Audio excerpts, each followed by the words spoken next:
Senate Democrats have decided to shoot themselves in the foot by giving into demands to further means test coronavirus stimulus payments, as well as dropping the $15 minimum wage provision. So now, let me read here from HuffPost. Bucking demands from so-called moderate Democrats, the proposed new version allows single filers with annual income under $75,000 to receive the full amount, phasing it out entirely for those with incomes of $80,000 or higher.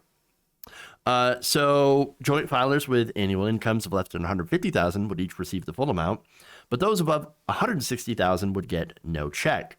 Those filing as head of household who make less than $112,500 will get the full amount, phasing out at $120,000. Under the original proposal, the numbers are fairly the same. However, the phase out is quicker. Payments phased out under the original proposal at about $100,000 for individuals, $200,000 for couples, and $150,000 for heads of households. So that means essentially less people will get checks. Less people will get checks now than they did under Donald Trump. That is a very curious position for the Democrats to take, don't you think? Very, very curious. Because as the math stands, $1,200 plus $600 under Donald Trump went out to actually more people. Whereas you have $1,400 under the Biden administration that will go out under Biden and the Democrats to less people. Now, does that make sense to you? Weird. Now, if you're looking for bad optics, you can't really do worse than having full control over the House, Senate, and the presidency and giving less in aid than the opposition party, especially when you campaigned on $2,000 checks. You promised that, and then, you won, but then you immediately nerfed it and then tried spending this ridiculous $1,400 plus $600. Well, who gave us the $600? Who? Wasn't Biden. He wasn't in office. So Republicans also still had the Senate. So, who gave you that 600 plus the 1,200? Who gave it to you? Yeah.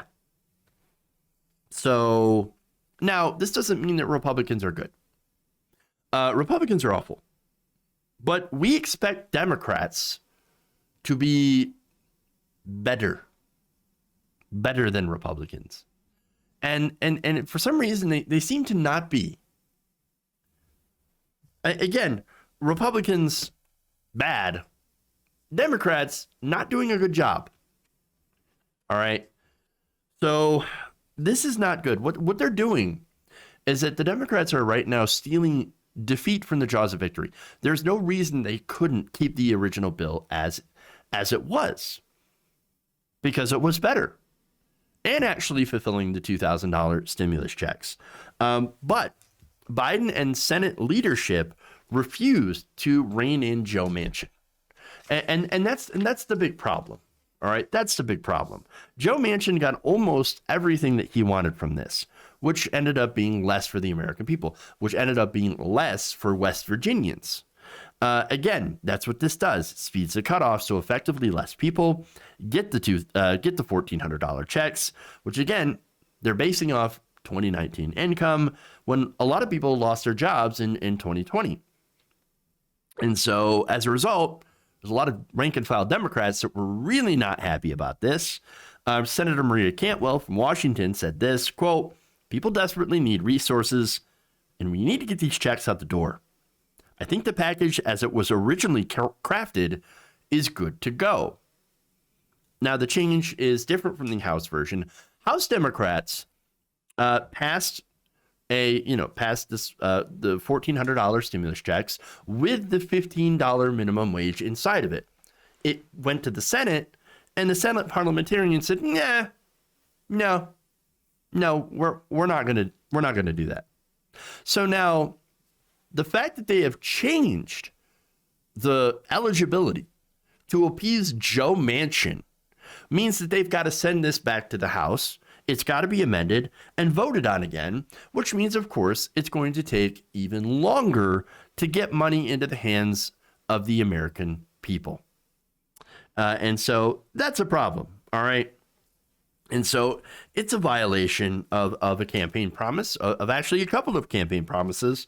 Again, to try to raise the minimum wage to $15 an hour. That was a campaign promise. And to get $2,000 checks out the door immediately. Bang up job, guys. Bang up job. And so now, the other thing is, as I mentioned, the $15 minimum wage. So let me talk about that. So now they've dropped that as a result of Joe Manchin saying that he would block this. Joe Manchin has his own minimum wage proposal, which would be a whopping $11 an hour. Ooh. Wow. $11 an hour. That's just $1 more than what Senate Republicans, led by Mitt Romney, were trying to pass. Okay. Now they're saying, oh, well, we want to put in our own minimum wage increase. It's $10. Manchin's like, oh, yeah, $11.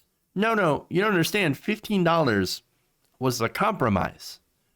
15 was the compromise. We shouldn't be compromising. That said, Bernie Sanders is still going to try to bring this up, and I'm going to explain how he's going to be able to do that. But first, let me give you the process, right? So now Chuck Schumer said he expects the final version to reach the Senate floor as soon as Wednesday. So now that triggers 20 hours of debate, equally divided by two different sides, including potential amendments to the bill. Then what begins is called a vote-a-rama, in which senators can offer hundreds of amendments to modify the bill. So now during the vote-a-rama, Bernie Sanders, as budget chair, is likely going to bring $15 minimum wage up for a vote as part of an amendment to get it into the bill. So that's where Bernie Sanders can say, no, I'm going to force people to get on the record.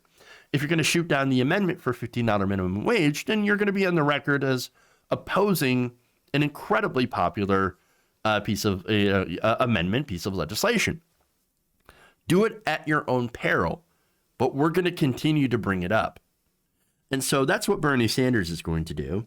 Now, after that comes a vote and the final Senate passage of the bill, expected sometime during Friday and Saturday. It only takes a simple majority to pass a reconciliation bill, meaning that the 48 Democrats and 2 independents could do it on their own, with a tie-breaking assist from Vice President Kamala Harris. But what they needed to do is that they needed to get Manchin and Sinema on the record. And so in order to do that, they had to, Biden decided to, instead of ignore the parliamentarian and try to get Joe Manchin to fall in line using his, whatever ways that he can pressure a senator into going along with his agenda, instead sided with Manchin to make compromise. And as a result, it's a PR a nightmare. It's a PR disaster. Bad politics, bad PR, bad policy. What this is, it is a hat trick of failure. Because now Republicans can say, well, the Democrats promised you money, $2,000. Well, they didn't give you $2,000. They lied. And then they lied about raising the wage. We wanted to raise the wage, $10 an hour, but we wanted to raise wages. So, you know what? Democrats wouldn't even try to put it into the bill. I mean, what are you doing? Weren't you better off under Donald Trump than you are now? Vote for us. And it's a ridiculous message, and I hope nobody takes them seriously, because Republicans don't give a shit about you or your family. But the PR, the PR game is pretty strong with Republicans. And for people who are not paying attention, who don't realize how odious the Republican Party is, you're going to see possibly Democrats losing the Senate or the House in 2022 or 2024. Not good. You know, and it also tells progressives, by the way, hey, all that stuff about working together and trying to do progressive things. Just kidding. We would rather kowtow to Joe Manchin.